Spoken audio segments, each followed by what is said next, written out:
Like every great entrepreneur, there's always a different level. And then it's like a car, and then it's a jet, and then it's a 17th home, and all these other things. Once you know you don't have to worry about the basic life bills, that's when you think you've made it. Because money is freedom, right? Yeah. When you don't have to worry about a mortgage, you don't have to worry about credit card bills or car payments, I think that's when you know you've made it. I'm talking to a lot of people my age, or a bit younger, who are just starting things out. And I feel like I don't want to put my house on the line at this point of my life because I won't be able to recover from that. But I could have done it when I was 25 or 30 or 35. But did you find when you were younger, and we've spoken about this before. Yeah, middle of the night, grabbed my mom and we crossed the border to Italy, and we somehow got the papers to come to Canada, and we came on a boat called the Cristoforo Colombo. One suitcase, about $50, and they didn't speak a word of English. I mean, it's unbelievable. This Could Be So Good is a show about what it really means to build a business. It's proudly brought to you by The Pillars, a private members club located in Sydney CBD for innovators to connect, and the award-winning Ben Buckler Whiskey, because some of the best conversations happen over good whiskey. Robert, thank you for joining us, mate. Lovely to see you. We got so much to talk to you about, but I want to know, as a startup guy, and all our startup people and founders listening to this would want to know, what's it like when you arrive, when it happens, when it's a success? Gosh, the only time I remember arriving was so long ago, because my vision of why I started was so small. My vision of starting my own business was I couldn't get a job and I had to pay my mortgage by a certain time, and I couldn't get a job in time. So I started a business, sold some stuff, made some cash, and I bought a car with money that I had earned in my own business. And I was like, oh my gosh, I've made it. I bought a car. And it's that feeling that an entrepreneur can have, like, I did it with my own hands. Like, nobody gave me a salary. I didn't get a job. Yeah. I did this. And there's this real aha moment. And then once you get there, you're like, hang on a second. Why did I start the business? Why do I work 20 hours a day? Right. And as like every great entrepreneur, there's always a different level. And then it's like a car, and then it's a jet, and then it's a 17th home, and all these other things. But it's just different paths. I think once you know you don't have to worry about the basic life bills, that's when you think you've made it. Because money is freedom, right? Yeah. When you don't have to worry about a mortgage, you don't have to worry about credit card bills or car payments, I think that's when you know you've made it, for me. So with the car story, and that's a beautiful story, is it important then that new entrepreneurs and the startup people just keep their eyes on the small steps, instead of maybe one day the jets, maybe one day the yachts, but for now, I just want to be able to pay these bills? Yeah, it's a great question, Larry. That's a great question. So one of the great things about being on Shark Tank is, especially in America, people love celebrity in America. So here in Australia, I have to make dinner reservations when I go to a restaurant. At the risk of sounding incredibly arrogant, I haven't made a dinner reservation in America in 15 years. But the greatest thing is you get access to really interesting people. Yeah. And over the last 20 years, I've met incredible entrepreneurs. I mean, I just had dinner with a guy who's worth $26 billion, and he started this company on his own. I've never met somebody who started a great business without a great purpose. Mm-hmm. And it's rare that purpose is a car or a paycheck or a jet. So all the great entrepreneurs I've met that have done really great things are like my buddy who started Ring and sold it to Amazon for $1 billion. He had invented 54 products before Ring. It's that. I know. Yeah. And if you said to him, did you do it to buy a jet? Did you do it to get wealthy? He said, no, I wanted to change security in the world. Like, people with great businesses have great mission. But I think before you have a great mission, you should pay your bills. Yeah, right. Like my dad used to say, it's good to dream. Yeah. It's better to pay your bills. Yeah. Did he really say that? Yeah, he did. My dad was this crusty, blue-collar, Eastern European guy who knew nothing about business. But every now and then, he'd come up with these unbelievable, wise sayings. And that was one of them. So where's your heritage from? Croatia, which was Yugoslavia at the time. I'm old enough to remember. I am one of those few people who's old enough to remember. And then you moved out of there when you were young, or they moved before you? I joke with Kim, my wife, that she didn't marry an immigrant. She married a guy right off the boat. So we lived. My dad was the youngest of 15, if you can believe it. 15, and this is such a melodramatic story. It's hard to believe if it wasn't true. His father died while my grandmother was carrying him in the womb. He was a train conductor. So melodramatic. The youngest of 15, no dad, dirt poor. My dad was the toughest human being you can imagine. Like nothing in life that could happen to you, my dad would, like, there was no excuses in our household. Like, you broke your leg, my dad would be like, suck it up. And he was the only one who wasn't a member of the Communist Party. So in Yugoslavia, communism, to get ahead, you had to get something called the Red Book, which meant you were a member of the Communist Party. So one of my uncles was the leader of the Communist Party for that region. Another uncle was the chief of police. Another uncle was the mayor. Very successful. I mean, there's 15 of them. They're like a little gang. My dad refused to join the Communist Party. And so he liked to drink, and he would go to bars and say bad things about communism, and then he'd get thrown in jail. That's why you left. That's what he got thrown in jail 22 times. And the last time he got thrown in, they said, if you come back, you'll never come back. Yeah. Right. And so middle of the night, grabbed my mom and we crossed the border to Italy, and we somehow got the papers to come to Canada. And we came on a boat called the Cristoforo Colombo. One suitcase, about $50, and they didn't speak a word of English. I mean, it's unbelievable. Madness. How old were you then? 8. Do you remember getting off the boat? I remember the before, which for me, life was great. So I grew up in a little village, dirt floors, really poor, but I didn't know I was poor. But fun, right? Fun. Yeah. I grew up on a farm with my grandmother. We had pigs, we had horses. Like, I didn't understand the concept of poor. Yeah. So I remember all of that beautifully. I don't remember the middle part of getting there. And I remember the after, which was really hard. Because in Canada, because, you go to school, you don't speak the language, you don't know anybody. 8, tough Kids age. make fun of you. And back then, they didn't teach you English. Yeah, right. They just threw you into the classroom. It was really hard. Has that toughness at that age served you well? Would you say, looking back at that capsule of your life, that's actually sort of toughened you up for? You would hope so. You would think. And wouldn't that be a great story if I could say yes? Surely. I was the wimpiest little kid. I used to cry all the time. I used to come home and tell my mom, why don't kids love me? Why don't I have any friends? I couldn't get a date. I was this really geeky looking kid.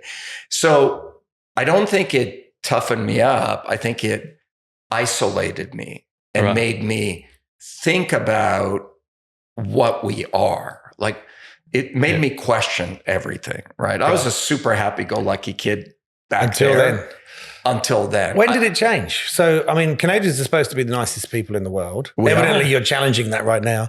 But at what age did you start to feel less isolated and less. Was it after school? Was it sort of in your late teens? When did that sort of breakthrough moment? Well, I don't know if I ever, I took a long time to not feel, I think every immigrant that has that story always has this chip on their shoulder about wanting to fit in. You and I talked about this private club. I couldn't get into this private club. You did. And it made me want to get in more. Like when I applied, I was like, I don't know if I want to get in or not. But then once they said no to me, I was like, oh my God, I got to get in. And I think that's an immigrant thing. You feel this desire to fit in. Yeah. And even when you do fit in, you never quite feel like you're part of the culture. And in Canada and Australia are very similar that way. Canada has a very established, waspy, British kind of system. You go to the right schools, you get the right education. And I never had any of that. So I think I never quite got through that. But I remember very clearly I got to a point where I was like, I just don't want to live like this anymore. Like I got to get off my ass and do something. Entrepreneurs don't fit in though. Rarely. Entrepreneurs nearly always don't fit in. It's kind of what almost ends up them driving towards that, is that they realize they don't fit in and then they go, well, stuff everyone. I'm just going to go do it anyway, right? What's the Steve Jobs saying? Only those that are crazy enough to think they can change the world actually do. Yeah. And I think most entrepreneurs are like that. Yeah, I think you're right. What age did you get to where you were starting to think about, I want to do something. I want to be someone. I want to change stuff. 19. And what happened? I wanted to be you when I was old younger. and bald. I guess how old are you? Old and bald. If you was 19, you wanted to be you. Yeah. You must have been really old. I thought I wanted to be on TV. Right. So I have a degree in classical English literature. And to get on TV, I got a job at a TV station called Global TV. I was 18 years old. And the national network, the CBC, got the rights to the Winter Olympics. Yeah. And last minute, 2 weeks before, they had to drop out. So the third rate network, Global, ended up getting the rights. Fantastic. And there I am. I was like literally jockeying VHS tapes between the editing suites. And the producer of the news says, the Olympics, where the hell am I going to find somebody that speaks Croatian by tomorrow? Wow. And I put up my hand in the back, like in the back of the room. He's like, do you work here? I'm like, yeah. And 2 weeks later, I was the field producer for the Winter Olympics for Canadian TV. Who says you need luck and timing? Yeah. Sounds great. I'm 19 years Amazing. old. I'm producing the Winter Olympics. I was one of the youngest producers ever. Great story. Great story. Yeah. I come back. I can't get a job. I'm living with a roommate. I'm making no money. I didn't realize being on TV doesn't always pay a lot of money. Just a few. I always thought as soon as you get on TV, you're rich. Like everybody has seen TV is super wealthy, living in a mansion. And then I'm like, oh. And I started to buy a house and I started figuring out how hard it was. And I just said, capital is the hardest thing to get when you don't have any. Yeah. You know, people that have parents that give them money or have background or a trust fund, highly motivated. I've met those people like that, but it's easier in life when you start with capital. Mm-hmm. When you have none, accumulating capital is really hard. So I just said, I got to do something. And then my whole idea of starting a business came about. And what was the first business? Because the first, I did look this up before. I looked it up last night and I've completely forgotten. I was fascinated by your whole history, but tell me what the first business was again. Same business. I've done a lot of stupid stuff in my life, but I think the one smart thing, and I give this advice to a lot of entrepreneurs, is people follow shiny objects. Yes, they do. Meaning, AI is really hot right now. Let me get into AI. Yeah. Or social media is hot. Let me get into that. Or real estate. And so they skip around. But great businesses are built with people with great subject matter expertise. Mm-hmm. So I happened to be 20 years old. I got a job and I started learning from a guy who ran IBM for cybersecurity. So cyber was your first one? Cyber was my first business. Switched to it. No, I stayed in cyber since I'm 20 and now I'm 28. So it's amazing. And so much has happened in that time. That's incredible. That's a huge shift for someone who's never done technology to just go bang into cyber. Cyber's complex. Even back then, it was complex. Very, very complicated. But what I've learned is it's great to be in a field that has complexity because the barrier to entry is very high. True. I mean, real estate, look at real estate. Anybody can sell real estate. Can they do it well? No, but the barrier to entry is very low. Barrier to entry, what I do, is extremely high. Mm-hmm. And I realize, like you said, is it's complicated, but people that can take complex concepts and make it simple to understand will always do well. Look at AI. Everybody thinks they understand AI. Nobody understands it. If I'm starting a business today, I would get into AI in a very deep way and try to simplify that. I watched a presentation here the other day about quantum computing. That's the most complicated thing I have ever watched in my life. I was watching it and I was following it. I was thinking, I'm going okay with this. And then it was like I fell asleep for about 6 weeks and then woke up again and suddenly we were there and everybody else knew what was going on and I'd missed 6 weeks. And I was like, wow. And some of the, I find it fascinating how technology is just going so quick and yet it's so complex. I don't know how people keep up. Simplicity sells. What people don't realize is the higher up you are in an organization, the more business oriented you are. So if you're selling technology to tech people, it's a technical sale. Yeah. But if you're selling technology to a CEO, it's very little technology. It's all about value and outcomes. Yeah. So when this business started out, what did it look like? Who was what were you doing day to day? You'd get up in the morning and do what? Sales. That was key. Every business I've started until I sold the last one about 5-6 years ago, I started with my own money. Right. And so I think most entrepreneurs can relate to this is I've always had a rabid fear of running out of money.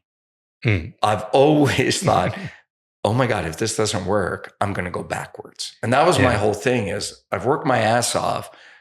I bought a car. I'm getting ahead. What if I screw this up? And so I would sell every day because somebody said to me a long time ago, sales cures all ills. You can hire better accounting systems. You can hire a better product, but you can't, if you have no sales, you can't fix that. Do you think because you're at that stage, at that age, that you were more open to risk, or we don't understand it at that age? So I'm talking about someone my age right now, 60, coming into a business phase, right? Thinking about you're 60, thinking about it. He's drunk a lot of whiskey. Yeah. Oh no, he does look young. You're right. Yes, and I'm talking to a lot of people my age, or a bit younger, who are just starting things out, and I feel like I don't want to put my house on the line at this point of my life because I won't be able to recover from that. But I could have done it when I was 25 or 30 or 35. But did you find when you were younger, and we've spoken about this before, when you're young, you're like, sure, I'll risk the house, I'll risk the car, I'll borrow some money, knowing that there's a chance to recover, or there's just this beautiful naivety about it? Yeah, it's a great question. I think everybody's different. So Mark Cuban, who's on the show with me in America, the guy's worth $6.5 billion. So him and I have this conversation all the time. And I'll never forget this. We're having dinner one day. And I said to him, when you were 12 years old, did you know what you wanted to be? And he was like, yes. I wanted to own a basketball team. I wanted to be a billionaire. Really? Wow. And for him, it was all or nothing. Like every penny he had, he was all in. So when he sold his first business for $26 million, he took $26 million and invested in the next went business. Again. There's this amazing story with Elon Musk, who's incredible. He sold his portion of PayPal. He got $180 million. He took $100 million, put it in Tesla, took another $100 million, borrowed $20 million, and literally had no money, had to sleep on someone's couch. Yeah. I mean, talk about an appetite for risk. Wow. I'm not that. Yeah. Like, I'm so paranoid about stuff that it never seemed risky to me. So I never took a risk that I thought would kill the business. I'm willing to put in most of the chips, Yes. but not enough that if it doesn't work out, I'm dead. Like, that has always kind of been my constant. And now, as I get too close to your age, Larry, you'll be me one day, don't worry. And I think, would I be more successful if I would have been more risk oriented? Yeah. But to your point, at this age, do I want to risk everything I have? Yeah. Well, that's the answer. It could have gone either way. It could have gone either there way. are plenty of people who do exactly what those two gentlemen you just talked about did, and it doesn't work out. We just don't know them, right? There's probably a lot more of them. Exactly. I just told that story to somebody else, and they're like, well, why didn't you do that? And I'm like, well, there are a million other people who did it. We just don't know them. The best time to take risk is when you're young. It's true. And it's not an age thing. It's not an intelligence thing. It's not a drive thing, because you're very driven. It's risk. Like, when you're 25, you're living on your own and it doesn't work out. Yeah. What's the worst thing that's going to happen? You're going to get another job. When you're 35 or 40, and then you've got 2 kids depending on you, and a mortgage, it's harder, I think. It is. But at the same time, you talk about access to capital. You do have access to capital when you're older, because you do have a house, which you could potentially mortgage, which you don't have when you're 25. And so what do you maybe have to go and, heaven forbid, get investment from a venture capital firm or something like that? So I don't know. I think there's two ways about it. I think if you look now, I don't know what it's like in the US, but here in Australia, the average age of an entrepreneur here is well over 40. True. Well over 40. And I think it's the same pretty much globally. It is. So there's obviously, and I think COVID's maybe had something to do with that, but there's this appetite now for greater risk. And yet I think the younger generation, as much as they all have a side hustle, they're all saving like hell to try and buy a house because the housing prices have gone so high. So you've almost had a role reversal of that. And it seems that most of the people taking the risk now are older. Have you seen that? I have. And you're right. The average age of, I forget what it is in the States, but it is older. And part of it is it's a balanced risk. People are now saving money in order to start a business. To take risk. There's this element in the States that people don't believe your corporate job is going to protect you. And they're right. And they're right. It's been proven. And, would you rather work at a company for 15 years and have somebody show up one day and say, you don't have a job anymore? You're not in control of your own destiny. Or would you rather start your own business, grow it, and if things aren't going well, they're not going well. You have the ability to change that. Yeah. And that's changed. That, if you go back, obviously that safety net was there. And the amount of redundancies, they're so common now. Right. I was doing the Bondi to Bronte walk yesterday. I haven't actually done it for ages, mainly because it's rained nearly every day here for the last 6 months. By the way, my wife told me before I moved to Australia that it's sunny and warm every single day. I was told that when I left London as well. But anyway, going aside, it has been. We need another period of that. It's like living in London. Come on. Settle down, you two. I did feel like this the other day, actually. I was looking out the window going, I can't believe it's raining again. I used to remember this when I was growing up in London. But I was walking along and everyone else on that walk is about 100 years younger than me. And they all talk really loudly. I don't know why. I think it's because everyone's got headphones in. But so many conversations I heard of people who definitely look like they're in their 20s. I've been made redundant. My friend's just been made redundant. There was so many redundancy conversations going on yesterday. And I was like, oh my God, I am so glad I don't have that worry, because you talk about the worry of running out of money, and I have that. And I have had that every time I start a new business, and I keep starting them again. I don't know why, but I never have the worry about not knowing, like you said, not having any kind of warning that new CEO, bang, 20% of the company's going. That must just be terrifying. Well, even you think it's been bad up until now, wait till AI. AI will right. create an entire generation of white collar redundancies. So those people, I mean, it's going to be really challenging in the next few years. I do think there's a freedom element as you get older of confidence in your own ability. True. I think when you're in your 20s, it's pretty rare that you know enough to add value to a business or somebody else. I think as you get older, you get expertise in things. And my experience is the world doesn't reward general knowledge. No. The world rewards specialization. And I think when you get into your 30s or 40s, now you become great at this little thing. And if that little thing you can sell to somebody, that's a great way to start a business. We're sitting in this library with all these beautiful books, and I'm thinking, no one will ever need to read these things again, right? How much of your knowledge and success has come from just being on the tools, being on the phone, selling, working things out, as opposed to These were in storage. These were all in storage before I asked to borrow them from a friend. They're all legal books. Oh. And I said to him, because I know it's all online now, I said, he's a lawyer, obviously. I said, where are all your books? He goes, they've been in storage for 5-6 years. And I said, can I borrow them? And that's having it online. Now, they don't even need to read them, right? No. They just pump in a demand. And you're right. So he's never going to ask for them back, which is great news for me. I just thought they were fake. I Yeah, thought they were like designer. They've even got the little notes in there from where people have done precedents on them. Yeah, no, they're all real. But how much of that experience for you would come from reading and learning and educating yourself as opposed to just doing it? From a young entrepreneur's perspective, listening to this going, how do I do it? It's funny. People always say that to me. Oh, I can't find a mentor, or I don't have anybody to learn from. It's one of the greatest advantages today. The best university in the world is YouTube. Right. There is nothing, including my card the other day, which I couldn't figure out how to open something. I went to YouTube. There's no skill set. There's nothing that you cannot learn online today. When I was younger, we didn't have YouTube. I mean, the access to knowledge was a barrier to entry. So I became really good at begging and asking people for their time.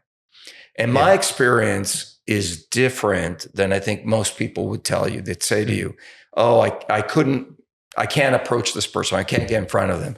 My experience is most people are really nice in life. And if you ask them, they want to help you, especially when you're younger, right? So it's like me begging you to come in here today.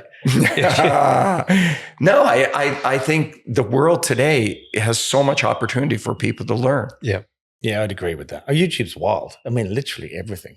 And our children don't watch anything that's not on YouTube now. I mean, everything's on YouTube, but even all the TV stuff's on YouTube. I'm sure your show's all over YouTube.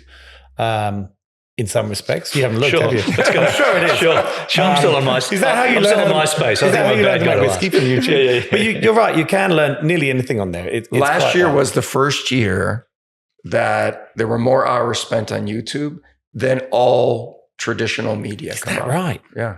That's crazy. So what does that mean for young entrepreneurs now? What does that mean for people who are starting a business today as opposed to 20, 30, 40 years ago? You can get the information. Does it then help us jumpstart business? You can get all the information you need about setting up businesses and things you'd have to seriously go and learn before. So there's two things today. If I was starting a business today, you have two massive advantages today. One is access to compute power. Yeah. Cloud computing, servers. You don't need any of that stuff. You can outsource all of that technology. And two, it's knowledge. So the end result of all that is you have to be very careful that what you're selling is unique. Because most of your customers can figure out your cost of goods. Like you can't hide stuff from consumers anymore. Right. You can't make a product, sell it for $100 when it obviously only costs $20 unless you have an amazing brand. So soft skills today are more important than hard skills. Because hard skills you can outsource or you can hire. Well, what's the opposite of that then? What is the hardest? Because there are so many advantages. Software, AI now obviously as well. All these things that you can now do as a young business owner if you start a business. What do you reckon is the hardest things for businesses now, for new business owners? If you were starting a business today, what is going to be the hardest and biggest challenge, which would have been probably different to what you found or what I found. What do you think that will be? I think it's sales and brand. Do you really? Yeah. I think the hardest thing today to do is create a brand identity. Why do you think that? Because it's so easy. You can go on Instagram. Everybody out there is an influencer. Everybody out there has access to these marketing engines. And so how do you, there's so much noise in our world. How do you stand out? That's why I have the world of respect for people who can create a brand identity. Where we used to live in California, one of our friends was Kris Jenner.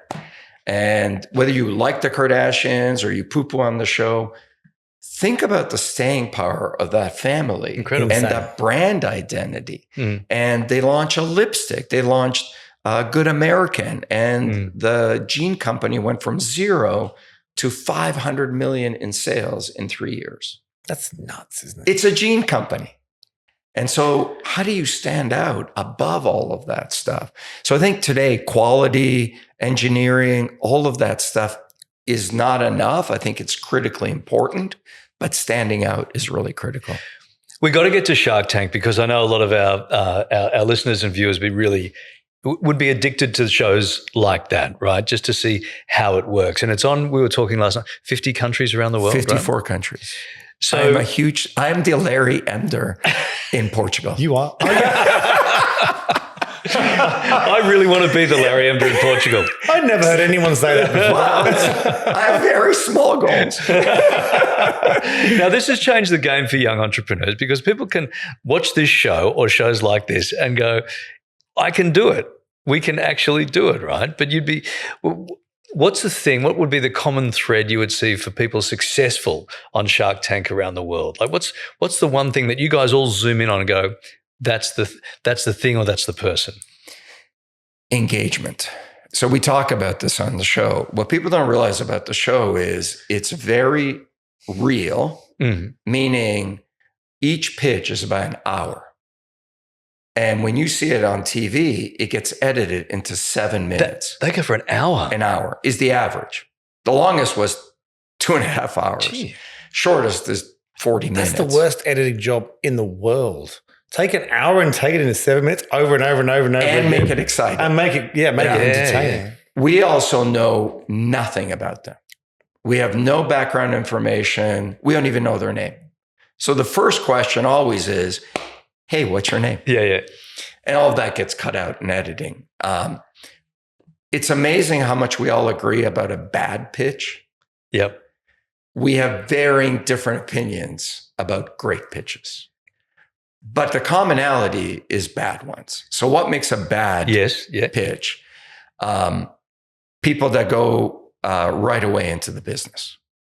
So before you tell me how great your product is or how you've invented something nobody else in the history of mankind has ever invented, tell me about you.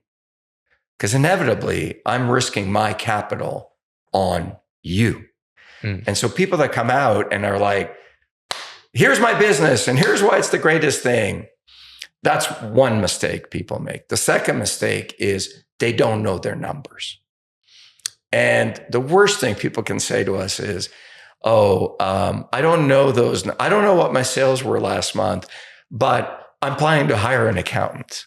That's a terrible line in any situation. You can't outsource that level of financial responsibility. And then the third mistake that we hate, absolutely hate, is when people say, this is a huge market. If I can just get 1% of 10% of a $40 billion, before you take on the world, tell me how you're going to get in the next year. Right. Like, before you tell me how you're going to get to 100 million, how are you going to get to 5 million? And people don't have that path. And we're pretty good at figuring that out. That's really good information for people who aren't even on the show, but are just pitching, right? Does that translate to real life, or is that just TV hates? It translates to the relationship with your bank. It translates with customers. It translates with brand product. Yeah. I mean, the products that we love if we think about it, we have an emotional connection to them. Yeah. I mean, if you love Ferrari, how many guys or women that drive Ferraris ever take them to a racetrack? Right. They're not falling in love. But what's Ferrari's entire branding? Racing, Formula One. There's a emotional attachment to that product. Mm-mm. And that's true, I think, in any business. You've got to make an emotional connection, stand out with your consumer. Do you look at the personality? Like, I would imagine, I did not know they were an hour. So if you were with someone for an hour, are you looking to have fun with them? Are you looking to connect with them on a more personal level? Because you get some, Steve Jobs is a great example, right? Not exactly the most personable, fun-loving guy in the world, and we all know that. So does that matter to you guys? Is that more of a personal thing? And do you have fun on the show, or? We have a lot of fun with each other, right? Because it's super fun to film. Yeah. I mean, you're in LA, it's Hollywood, we're big celebrities, and like it's really fun to film. Somebody gave me a horrible piece of advice one time, and I always think about that because I try to apply it for many years. Comes to hiring. They said to me, never hire somebody who you wouldn't want to sit next to on a transatlantic flight. Because if you can't get along with them, how are you going to work together? And that was kind of my mantra for many years. It's terrible advice. And then one day I'm like, we were stuck, I think, at like 50 million or 60 million. We weren't getting any bigger. And I'm like, what am I doing wrong? Like, why isn't this working? And then one day I realized, I walked into a leadership room and I realized everybody in the room is me. Everybody in that room is like my buddy. They're all my friends. And I'm like, what am I doing? I need different opinions. I need people here who are going to be not like me. And it was a huge aha moment for me. And so I said, that was horrible advice. And then I started hiring people that were great at what I needed them to do. Whether I liked them or not became irrelevant. So Shark Tank is a combination of business and entertainment, though, right? These are not $100 million businesses necessarily. So yes, I want to invest in people I like and I want to hang out with, but if they have an amazing product and we can make $100 million, I am happy never to have dinner with them. Have there been occasions, and probably in real life as well, Steve, I'll ask you this as well. Have there been occasions where you've looked at something and gone, that's a really good business, but I don't like that person. I can't be, it's so extreme that I can see that person ruining the framework of that business. One of the founders of my last company, which ended up being $1 billion company, worked with me for 35 years at 3 different companies. We had dinner in 35 years twice. Okay. We weren't the things he liked, I didn't like. Yeah. Like there was just nothing for us to talk about. Yeah. Unless we're talking about work. So no, I don't think it matters. Yeah. Steve, have you had that where you looked at an opportunity and thought, I just don't want to be in bed with those people? I mean, all of my businesses have been people businesses. So I just hate everybody now because I'm just overwhelmed with meeting people all the time. If you look at my co-founders of all of my previous businesses, I don't like any of them. I really don't. I didn't start out not liking them, but very much like you, we just didn't have stuff in common. I didn't want to see them outside of work. I had no desire. I've actually found that the more you do, in some respects, that can cause more problems than not, because then your worlds get a little bit clouded, and then sometimes your decision making gets clouded, and you can convince yourself of things that are okay that are perhaps not okay, and all there's a whole gray area around that. It's funny because when we were smaller, and that's the other thing about starting a business is when you start from zero and you get to 20 million, you think, oh my God, I'm like the most successful guy in the world. Yeah, I've made it. I've got the car. I've made it. And then you realize, well, hang on, somebody has $100 million business. And you say, why is my business not 100 million? And then you get to 100 million. You're like, well, why am I not at $1 billion? So there's always different levels. One of the things I used to say when we were smaller was, this company's like a family. We're all in this thing together. And then one day I realized that was horrible advice. Yeah. Because my business is not a family. There are things I would do for my family I would not do for my employees. Quite a few things, I would imagine. Yeah. I mean, that's just reality. There's a level of acceptance I have with my family that an employee has a relationship. I need them to perform. Yeah. And if they don't perform, I'm going to find somebody who can. But what about us little startup guys? And we don't have that bank balance to go and employ that guy and that girl and all these important players in a C-suite, like do all that. And we've got to rely on friends, maybe family. Like so many startups are in that position, right? Where you don't get to choose at the startup level who you're playing with. We had the institute guys in, great guys making suits, right? Being very disruptive in the suit department. And they were a couple of mates from high school and they went on to do this thing. And we asked them about conflict and how they get around it. They get on all right. But it occurs to me in my phase now where I'm at, where I don't have millions of dollars to chuck around and employ the people who probably could take this rocket ship to Mars. I don't have that. So now I'm relying on people who want to hang out with me, want to be involved in this and believe in it. But we're not getting, I don't think you should ever rely on people that want to hang out with you. So there's a couple of things you said. First of all, that's a partnership. Like if you bring a partner, that's a different dynamic. I'm talking about employees. You should try to, regardless of the size you are, you may not be able to hire people with the experience, but you can hire people with the right aptitude for the role. Yeah. Instead of wanting people that wanted to hang out with me, I wanted people that saw the opportunity I saw. Yeah. So instead of trying to hire people who wanted to, hang out with me, I would want people who were driven, motivated, and their life could change if this worked out. Yeah. I probably phrased that wrong. It was more about a common belief in what I'm bringing to it, someone who understands what I'm bringing to it and where this is going, as opposed to someone that I have to employ from another business or another sector to go, here's lots of money to help out. Because in a startup phase, a lot of people don't have that opportunity. They often perform worse, by the way, as well. The ones that you hire because you think they're amazing and they've done it before somewhere else, they often perform a lot worse than the one who you meet who just wants to have a crack and believes in the business. They often outperform everybody else. So you don't necessarily need the money, I don't think. The power of a startup is the power of dreams.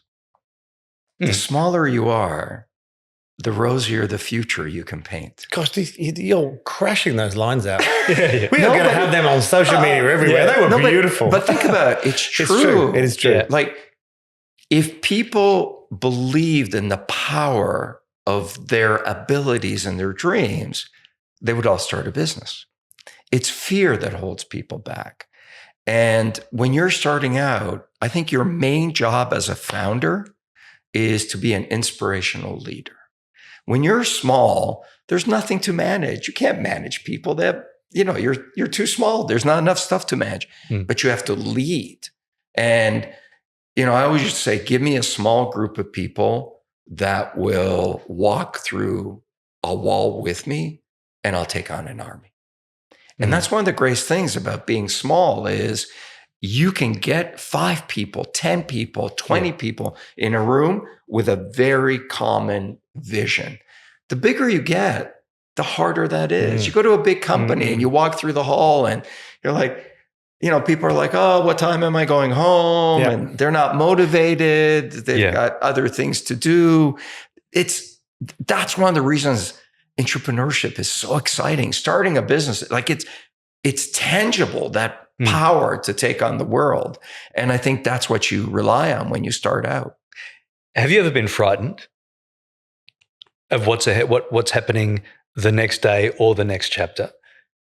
Because I know a lot of startups, a lot of founders would feel that way at some point. Have you ever felt that way? Yeah, lots of times. But I think there's 2 kinds of fear. I think there's fear of, holy shit, what's going to happen? Am I going to run out of money? My CFO one time called me and said, Robert, I made a mistake on our cash flow statement. That's never a good line. And I'm like, oh crap, this isn't good. He goes, yeah, I don't think we're gonna have enough money to make payroll. And I'm like, wow, and we were pretty big at the time. I'm like, oh, thank you for telling me, John. Which quarter is that going to happen in? You know, and I'm, in my back of my mind, I'm thinking, thank God I have time to react. Yeah. And he said, Friday. Well, and it was Tuesday. At least it wasn't Wednesday. So the only way I could make payroll is I had to sell one of my cars. I literally had to sell this car, which was incredibly valuable, which meant the world to me. But the business meant more. So it was an easy decision. It was like, oh my God, I love this car. I can't sell it. And I'm like, oh no, it's gone. Yeah. So I sold it within 48 hours. That was scary. I've been scared. Yeah. But I've never been frightened to do nothing. And I think that's the difference. There's a difference between being scared and being frightened to the point that you just can't do anything. Like you're consumed by fear. I've always been like, it's bad. Ah, get off your ass and do something about it. Barbara, who's on our show, had a great line. And she's actually, we always make fun of her, but she's actually the oldest one of us. And she says in her life experience, the difference between successful entrepreneurs and others is not that they get scared. It's not that they don't wallow in misery. It's how long they allow themselves to wallow. Right. That's really interesting. Yeah. So I've had days where I'm like, oh, woe is me. Life is unfair. Why am I not richer, better looking, better product? Bah.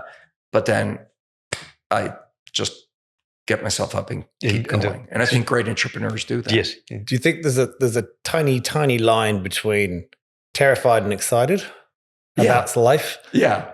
That's how I find it. That's a great point. I go from being terrified to being the most excited person in the world to falling back to terrified again all the time. It drives my wife nuts. Yeah. Like my knee.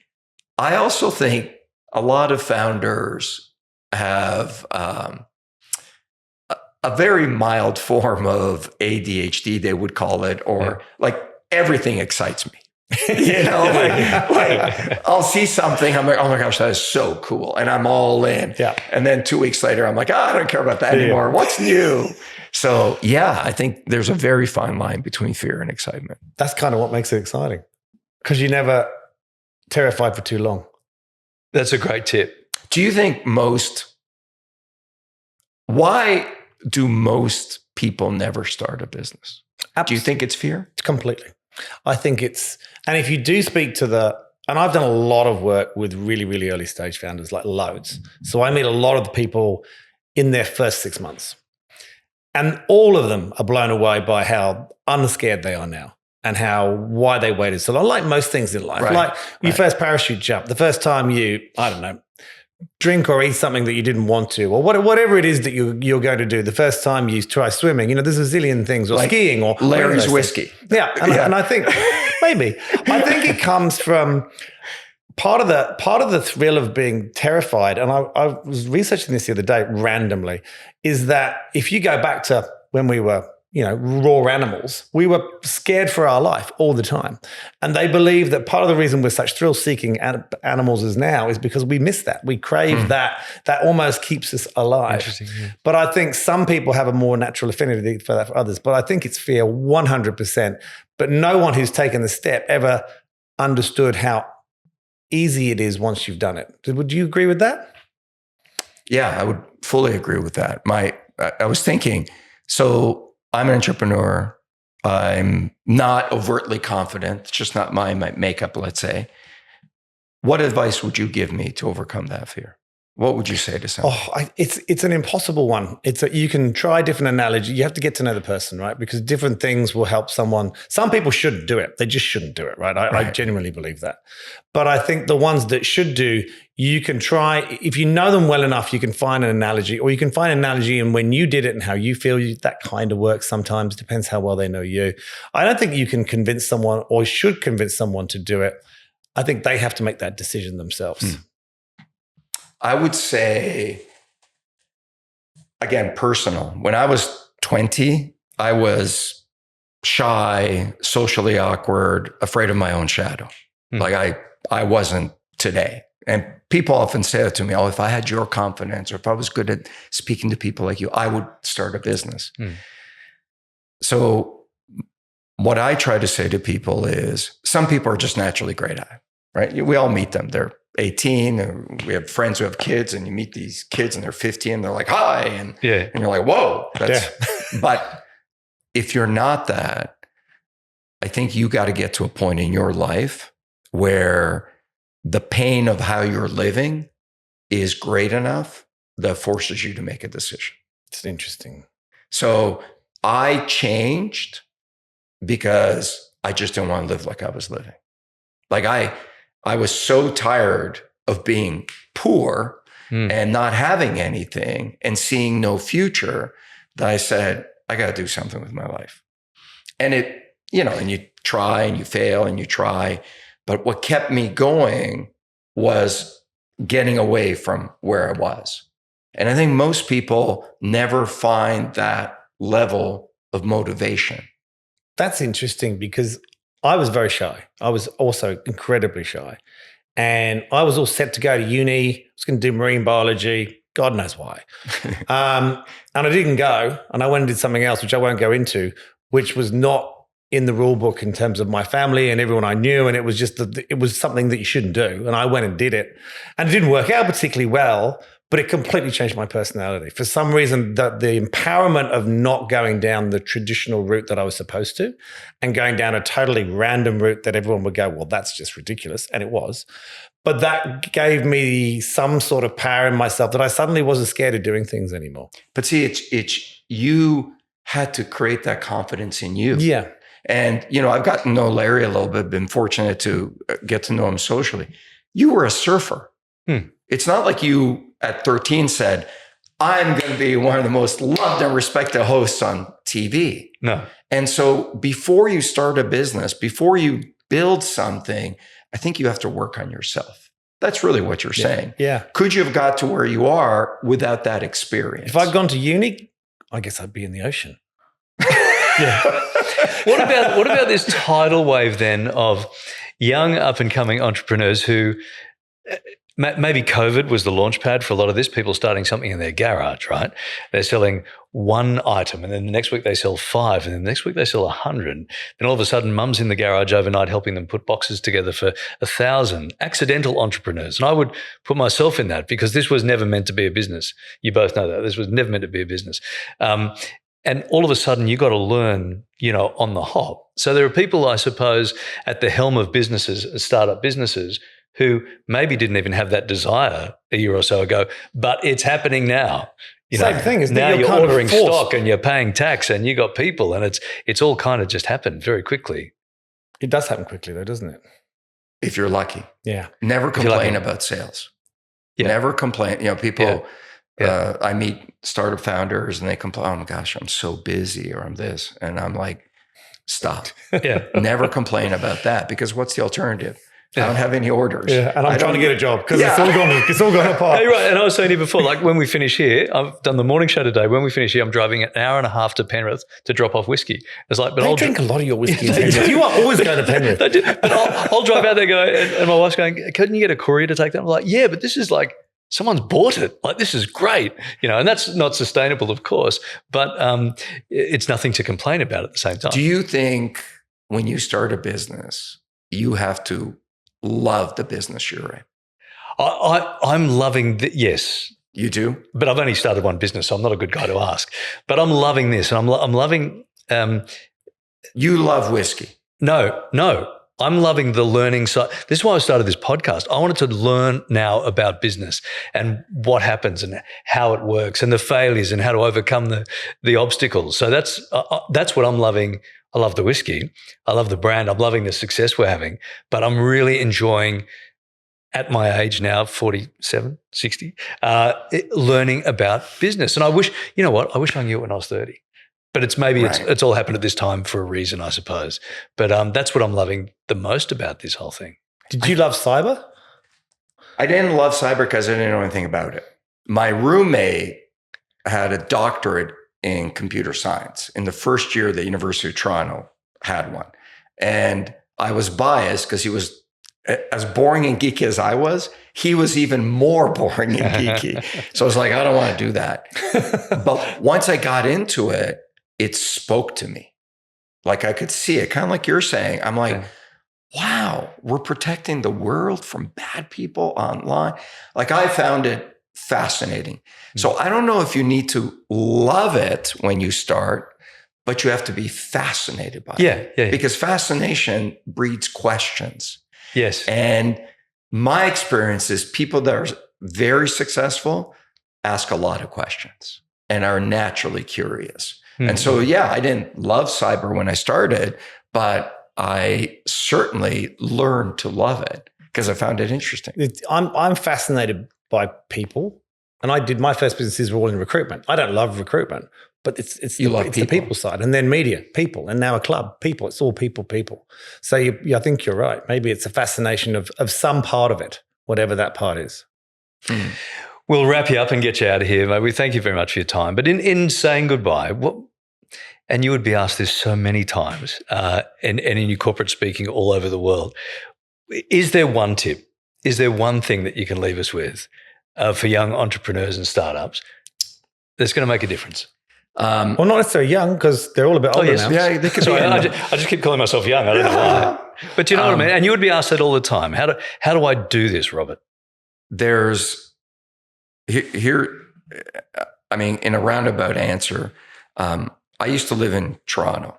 And when I sold my first company and this is a long time ago, I was 34. I sold my company for $36 million. And dumb immigrant with no financial advice, what did I do with it? I took almost half the money and bought a house. That's a big house back then. It was a massive. It was at the time the largest real estate sale in Canada. But I mean, think about it. You took half my money and bought a house. What is wrong with me? I took my mom to see it, and I didn't tell her about this house. And we drive up, and my mom gets out of the car and she looks and she's like, "Why are we at the library?" But it made her so proud, and made me so proud. But there was a guy in the area who was really wealthy, like not my kind of rich, but really wealthy. And he used to host a dinner every quarter for all the neighbors. So you had some very, very successful people in this room that started all kinds of businesses, from drug, pharmaceutical, to tech, to everything. And one day, the question he asked everybody was, if I brought 100 people in the room, could you tell me which ones are going to be successful or not? What do you think? Just standing there, talking to them? Just talking to them. You have a few minutes with everybody. I don't think I could. I'd love to say I could. What do you think? That would make me the best investor in the world, but I don't think I could. His answer was, show me 100 people and let me spend a little time with them. I'll show you the ones that are going to be millionaires, let's say. Mm-hmm. Because the key to making that level of wealth, especially today, is basic human habits. You got to show up on time. You got to believe in yourself. You got to work hard. Like all those things our parents told us to do. Yeah. But show me out of that group which ones are going to be ultra successful. Impossible. Because the element of luck that comes in. And show me the ones that aren't going to make it. He felt he could do that. And so, long-winded answer, but I think what I would say to you is, before you start a business, before you work on a product, work on yourself. Because every great startup is a reflection of the founder. Like it's impossible to start a great business if you're a mess. Cool. I'm going to go home and start working on myself. Mate, thank you very much. Thank you. Thank you. Thank you. Thank you, guys. It was really enjoyable. Thank you. It was fun.